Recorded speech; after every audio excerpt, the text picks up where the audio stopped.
First of all, we'll start with Chris Iannetta. He was up walking around. Everything was okay. He split his lip open, and he's at the hospital right now to get further examined. So, unfortunately, I don't have any more than that, and we'll get more info in the coming hours, and we'll be sure to give you what we have as soon as possible tomorrow. But initially, things look okay. Yes. Yeah, anytime there's head trauma, anytime there's something that hits you in that area, you are never you're never comfortable until a diagnosis has been made. So we're using every precaution possible to make sure that he's okay. Did he lose any teeth, or did he break his nose in any way? Do you know anything about that? I don't know that for sure. There's a picture of him getting hit, right? Right. He split his top lip wide open. That's as much as I know. I know what he was saying when he was at home plate, but we'll have the diagnosis as soon as possible.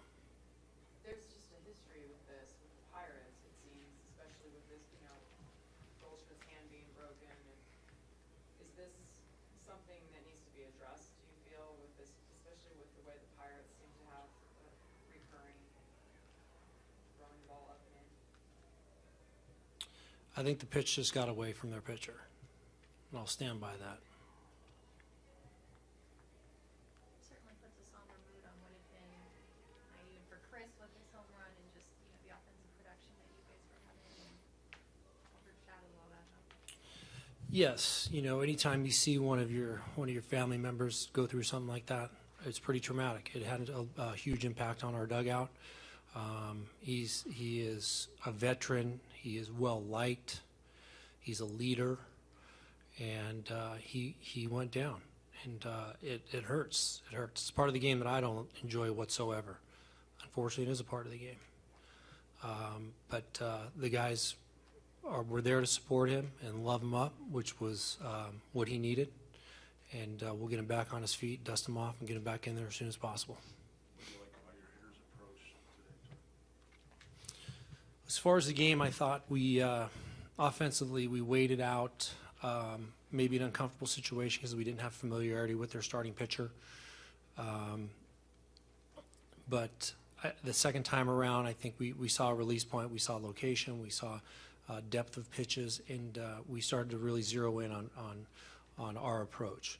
And you could see, I think the first time around, we didn't have a lot of success, but it got really good to us once reports were coming back from the batter's box about what type of stuff the starting pitcher had. And we just pounded the ball all day long. It was a really impressive effort, given that after, I think, 7 innings, we didn't score after the 6th inning. So for 6 innings, we did a very good job offensively. Patrick paced us on the mound. I wasn't a perfect outing for Patrick, but I know those games are very difficult to throw in where you lose a little bit of focus knowing that you have a big lead, but he zoned in when he had to, gave us 6 innings and gave us a chance to maneuver in the bullpen and get some guys some work. Drury's up to like 450-something at home, I think. What can you say about this whole home hitting thing he's got? I know that he's got a great hitting approach.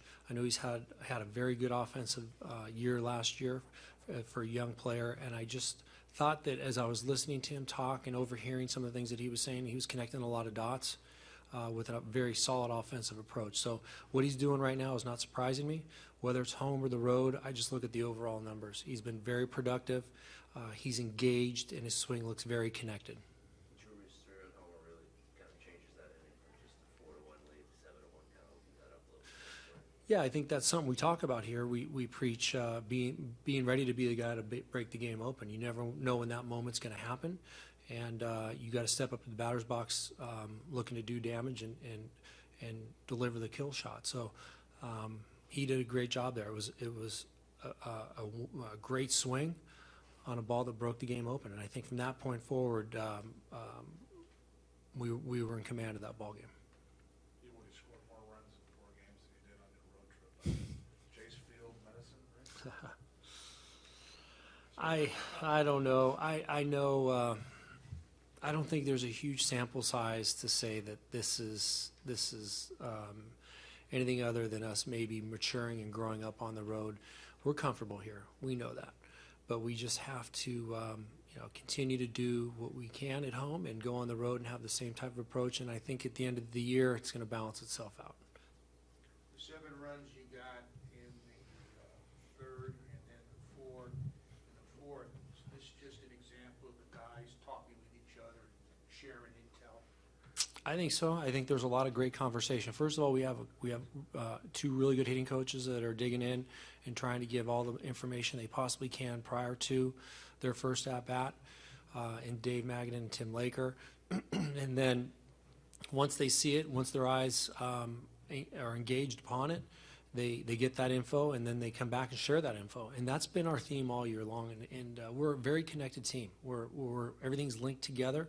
They care about one another. They share and support one another. And they're a tight-knit group, and they speak the same language. They're saying things that are so far over my head, I don't even know what they mean. But that's a credit to them. They've been together a long time.